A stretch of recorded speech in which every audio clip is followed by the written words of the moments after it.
थोड़ा सामने बैठो, आप मतलब पीछे बैठो, थोड़ी देर बाद आप भूल जाएंगे सब कुछ। जी भगवान कभी नहीं भूलते, जी स्वामी तभी तो भगवान है। इतना अरबों खरबों जीवों का, ब्रह्मांड का जिनका या रखते हैं, तो उनके लिए तो हम क्या है, हम कुछ नहीं है। मैं अपनी बात बताता हूँ, इतनी साल मुझे हो गया यहाँ, लेकिन मुझे खुद को पता नहीं समय किधर चला गया। आप ही बताओ। इसलिए भगवान शिव जो होता है कालातीत होता है। काल के अंतर्गत संसारी लोग होते हैं और कालातीत ईश्वर परमात्मा होते हैं। उनका कोई माने समय निर्धारित नहीं है, इसलिए उनको नहीं लगता है। हमें लगता है कि इतना समय हो गया, ये हो गया, ये हो गया, लड़की जवान हुआ, लड़का जवान हुआ, शादी करो, ये करो, ये सब लेन देन है। आखिर अंतिम जब मनुष्य कोई भी यहाँ से चले जाते हैं, ठीक है, तो उनको एक भी चीज़ यहाँ से नहीं ले जा सकता है।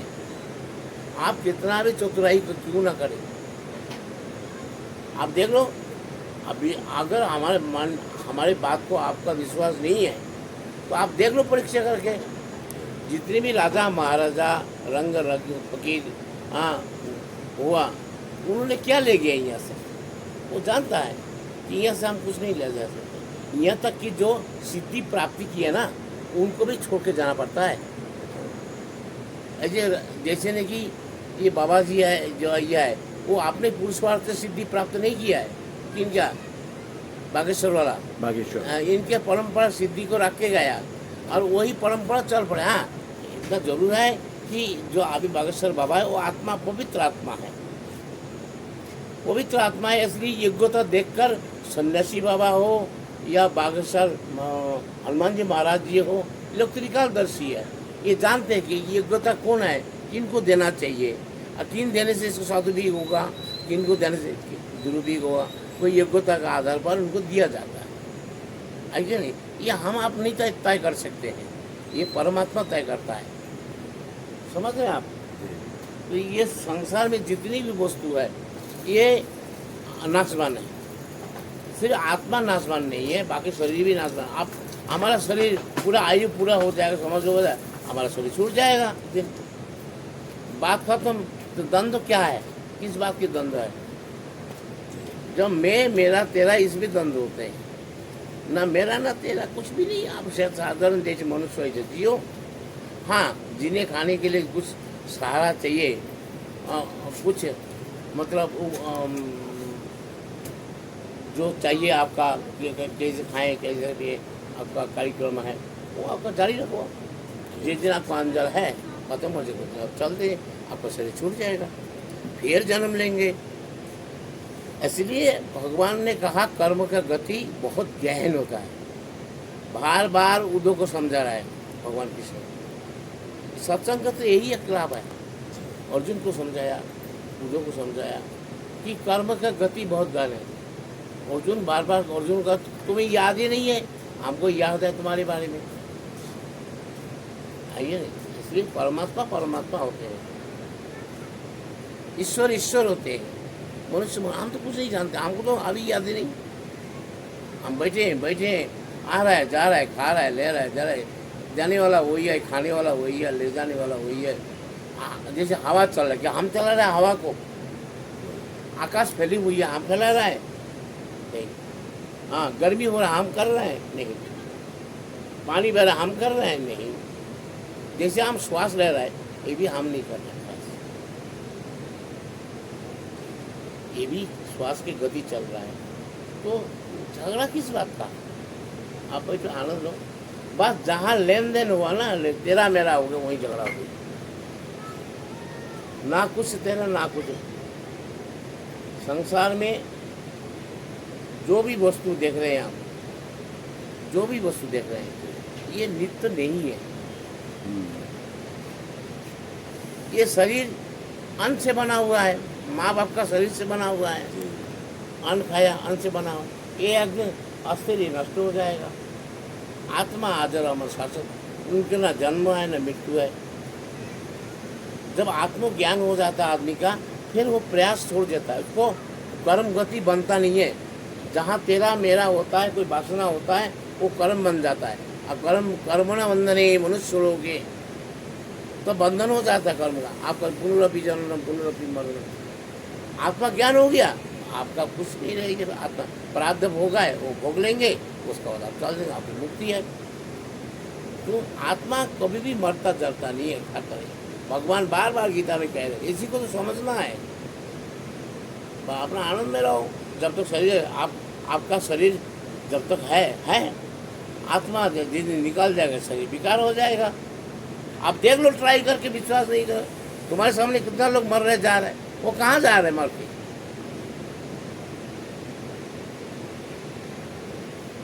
मर के कहाँ जा रहे हैं बताओ?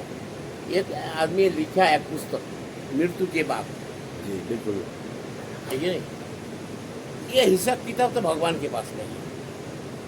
क्या किन किन कर्मों से किस गति को मिलता है, कैसे प्राप्ति होती है, इसलिए अच्छा कर्म करना चाहिए। भगवान शास्त्रों में कहना, तत्चिंतनम तत्कथनम तदर्थ भावनम। इसका अर्थ ये संस्कृत शब्द है, माने उसी का चिंतन करना, उसी का भावना करना, उसी के लिए कर्म करना। बाकी क्या है संसार में? आप देखो चलाचली के मेला, मैं एक भजन करता हूँ, उड़ जाएगा हंसा गला 2 दिन का दर्शन मेला, तू भी जाएगा तेरा भी जाएगा, ये सब माया के खेला। अरे तू क्यों घबरा रहा है, क्यों कष्ट रहा है? तेरा क्या खोया, तूने क्या दिया, क्या लिया? ये तो यहीं रहना ही जाना है, ये मृत्यु लोक क्या है। आप जहाँ भी देख रहे हो आ रहो। पर स्वामी जी अगर ये बात सब समझ जाए तो ये तो सारा भारत, यही तो समझ सारा नहीं संसार में है। लड़ाई झगड़ा ही ना हो। मेरा लड़का, मेरा तेरा लड़का नहीं, लेन देन है। लड़का बन के आए, वसूली में आ रखा है। जी सर जी, ये तेरा मेरा कुछ नहीं है, ये वसूली में आ रखा है। मेरा कहाँ है, तेरा कहाँ है? जहाँ मेरा तेरा कहे वही बंधन हो गई। जी ना कुछ तेरा ना कुछ मेरा। ये संसार में, संसार मिथ्या समझो, सत्य परमात्मा समझो। संसार अभी एक बात बताओ, हमारे दादा परदादा भी रहा होगा, वो लोग भी चला के ले गया कुछ नहीं? कहाँ ले गए सर? मेरे स्वर्ग में पैदा हुआ 2 बच्चे। अरे वो कर्जदार है, वसूली में आ रखा है। ऐसे मांगेगा तो थोड़ी देंगे आप? लड़का बन के आऊँगा तो प्यार में मिलेगा, खिलाएंगे मिलेंगे, दे भी देंगे, वसूली बराबर हो जाएगा। ये सब की तब संसारी लोगों का सोच ऐसे है, मेरा तेरा में रहता है। फिर वो जन्म लेते रहता है, जन्म लेते रहता है, आते जाए। जब तक आत्मा का ज्ञान ना हो तब तक उसको पुनरपि जननम पुनरपि मरणम पुनरपि जननी जठरे शयनम ये चालू रहेगा। इससे आप निकल नहीं सकते। और स्वामी जी आम इंसान फिर कैसे अपने जीवन को जिए? आम ये सब इंसान जानते कैसे हुए जिएगा? आम इंसान सत्संग करो, पहले समझो इसको। जी सत्य क्या असत्य क्या, विवेक विचार करो। महात्मा के लिए हमारे गुरुदेव कहते थे, विवेक और वैराग, विवेक और वैराग, ये ध्यान रखो। तुमने घर छोड़ के आया है या क्या करने के लिए आया? अगर तुम कुछ करना है संसार के लिए, पहले प्राप्ति कर लो भगवत, तब तुम्हारे हाथ से फिर भगवान कुछ जो कुछ कराए वो कराएगा। अच्छा काम करे, अच्छा काम करो। अब तुम कुछ तो तुम्हारे खुद को तुम उद्धार नहीं हो पाया, दूसरे को क्या करेगा? अभी अगर आदमी जहाँ भरता, उसने किसी ने उसको जॉब का अनुष्ठान दिया, तो उसने कहा हमारा मैं जॉब कर दूंगा आपका, लेकिन खुद कुछ करता नहीं, ताश खेलते रहते, दारू पीते रहता है। अब एक दिन ऐसी वो जॉब दिया कि सेठ ने कहा कि मेरा अगर कार्य पूर्ण हुआ पंडित जी, आपको मैं 40,000 रुपये दूंगा। अच्छा, उसने जॉब किया, उनका कार्य पूर्ण नहीं हुआ तो 40,000 दिया नहीं। घर में आया, घरवाली को डांटने लगे, कहने लगे कि जब से तेरे को लाया ना मैंने, मेरे घर में ऐसा हुआ। अरे घरवाली को क्या दोष है? घरवाली रोते रोते मेरे पास आए बच्चा लेके कि महाराज ऐसे ऐसे कह रहे हैं। मैं क्या करता है वो? बोले कुछ नहीं करता है, सोते रहते हैं, काम धंधा करते नहीं, दारू पीते रहता है, जुआ खेलते रहता है। अरे मैंने कहा यार उसने तो अपना भला नहीं किया, जजमान का क्या भला करेगा वो? गायत्री गुत्री का नाम ही मत लो, वो संदेह करता ही नहीं है। दारू पी के सो जाते, सुबह उठकर फिर दारू पीना शुरू कर देता। अरे मैंने गया तो उसका वो जॉब करेगा जजमान के लिए, वो क्या क्या करेगा वो, समझो। जजमान का भला हो सकता है? अपने आप गायत्री करो, जाप करो, तब जब अपना भला हो जाएगा तो जजमान के भी भला हो। जजमान तुम आप तो घरवाले को लाए, घरवाले को दोष लगा रहे हो।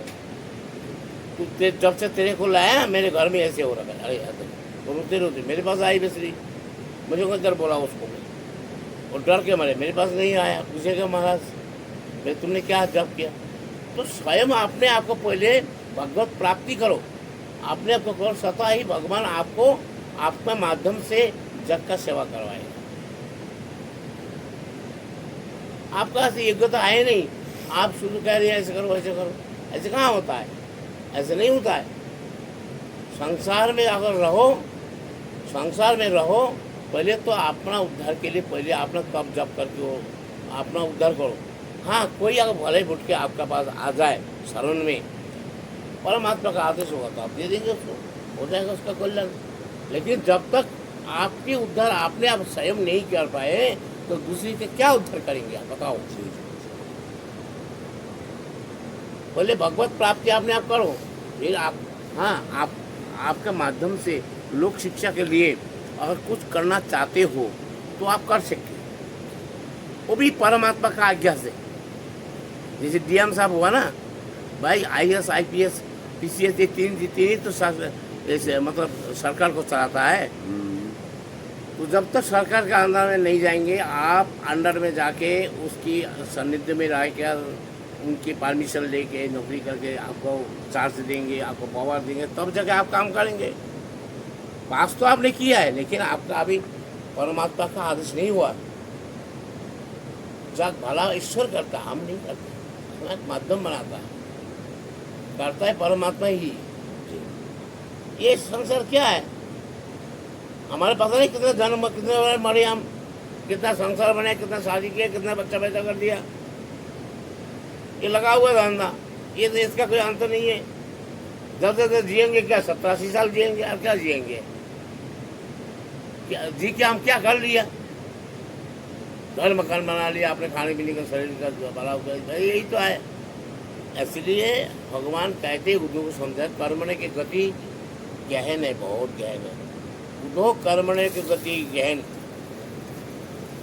उज्जवल पंखो दिए बगुला को, कोयल के ही गुणकारी, सब नदिया जल भरी भरी रहिया, सागर के ही विधिकारी, सुंदर नयन दिन मृग को, बन बन फिरत उजारी, उद्धव कर्म निर्गति में।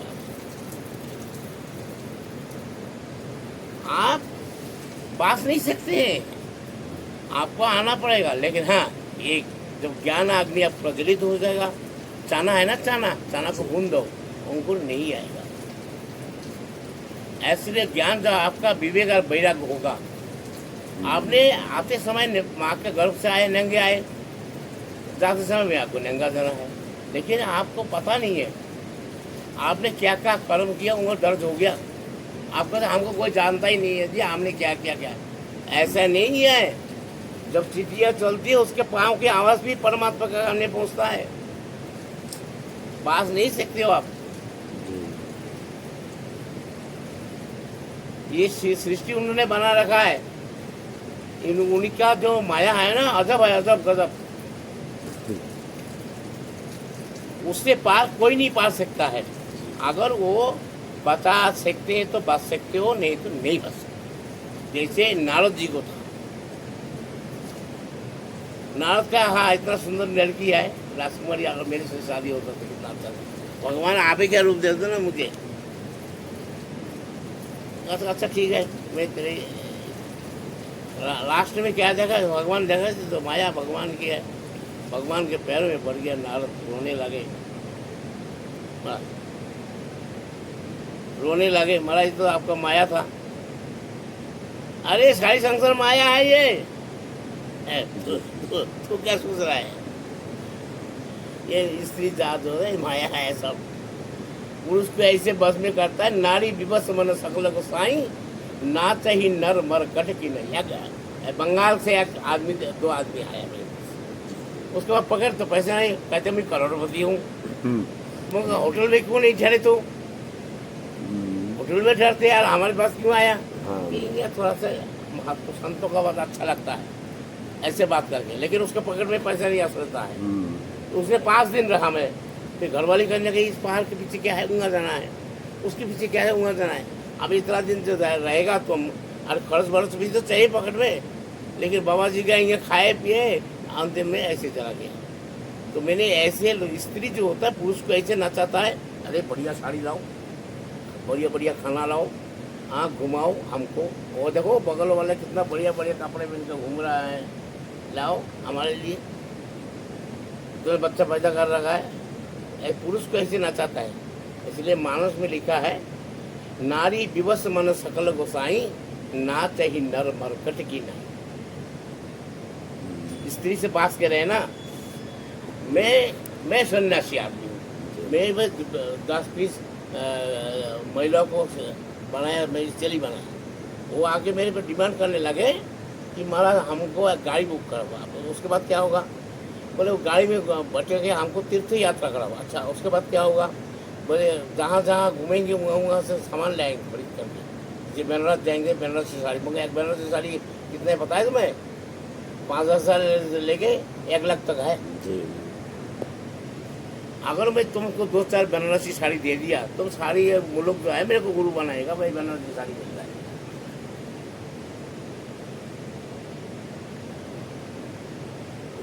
महिला को क्या बढ़िया बढ़िया खाना चाहिए।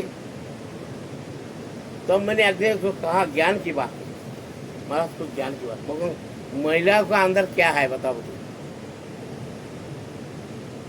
टट्टी, पेशाब, माल मूत्र, आंखें, मुस्कान, इस देख रहे हो, ये अन्न से बना हुआ शरीर, ये गंदगी का भंडार है। हमारे शास्त्रों में किया है कि माँ के गर्भ नरक है या किसी का। टट्टी पेशाब के अंदर में वहाँ रहना पड़ता है। और क्या माँ जो खाती है वो ऊपर से ज्यादा जलती है, नीचे अंदर रहता है। तो प्रार्थना करे, हे भगवान मुझे इस नरक से निकाल दो। फिर जहाँ निकाल आया फिर भूल गया। इसी को जानो, वही किसी का पुत्र नहीं, पत्नी नहीं, पिता नहीं है, लेन देन का मामला है। अभी एक पंडित जी का बात बताता हूँ मैं, एक व्यास जी की, एक पंडित जी का बात बताता हूँ। एक पंडित जी थे, बहुत अच्छा पंडित जी थे, ज्ञान बहुत देता है, वो बहुत कथा करता है, लंबा लंबा लेक्चर झाड़ता है, बहुत अपना डिग्री बताता है लोगों को। उसने बहुत मतलब होता है ना, उस दिन की बात करते हैं। लेकिन उसका लड़की हरिजन का साथ शादी हुई, समाज में थूथू हो गया, रिश्ता हो गया हरिजन का साथ। एक बार लाया, फिर दोबारा गई, किसी वजह तो बच्चा ही पैदा हो गया उसकी, है कि नहीं? आप लगा लो ये क्या हो गया। एक जब से हमारे खानदान में तो ऐसे नहीं थे, मगर तुम्हारी लेन देन है पंडित जी। जजमान के लड़की लाया उठाकर, जजमान के घर से बहुत सामान उठाया तुमने। एक दिन ऐसी बात हुई, बात से तो लड़ाई झगड़ा हुई। तो लड़की ने कह दिया क्या कि मैं तो वसूली में आ रखा हूं। उसने कहा वसूली में आ रखा है कि मैं ठाकुर का अगला जन्म में, और मेरे घर में तुमने ऐसे ऐसे सामान लाया। मैं भेड़ बकरी चलाता, मेरे बाबा आपने इतना ऊन लाया, इतना ये लाया, खा लेते, वसूली में आ रखा हूँ। इसलिए और दूसरी तो अधिक नहीं रहना चाहिए कोई सामान। एक व्यास था, व्यास कथाकार। तुम आप 1 बजे आ रहे हो? उसने जितना चढ़ावा आता था ना लोग का, खूब खाते थे। अरे वो दूसरे पंडित को भी दिया यार, बढ़ जाए। मैं देखो तुम्हें बहुत बड़ी चमत्कार की बात बताता हूँ। अभी ये भूकंप के सामान भी मैं सारे तुमको बताऊंगा। तो मेरे को कहा महाराज जी तुमने हमको कुछ नहीं दिया, उन्होंने कुछ नहीं। मैंने कहा यार तुम्हें 6-7 लाख सामान मिल गया, और क्या चाहिए? कम लोग। अब वो मूर्खों को तो मूर्ख आदमी है, अपने को पंडित ज्ञानी गुणी। मैंने कहा महाराज दाब जाएगा तुम यहाँ से, तुम नहीं जाएगा, तेरा गांव ही दब जाएगा, देख लेना। अब दब गया गांव पूरा। ये मेरे प्रत्यक्ष प्रमाण है, मैं वहाँ से आया हूँ। मैंने 80 लाख का सामान दिया, भूकंप में बांट दिया। बाद में कुछ नहीं लगा, मैं कुमंडल और खप्पर लेके चल दिया। अरे महाराज आपने क्या लिया ही नहीं, मैंने क्या करना है, जो भी आदमी तुम्हारे लिए आ रहा है ले लो।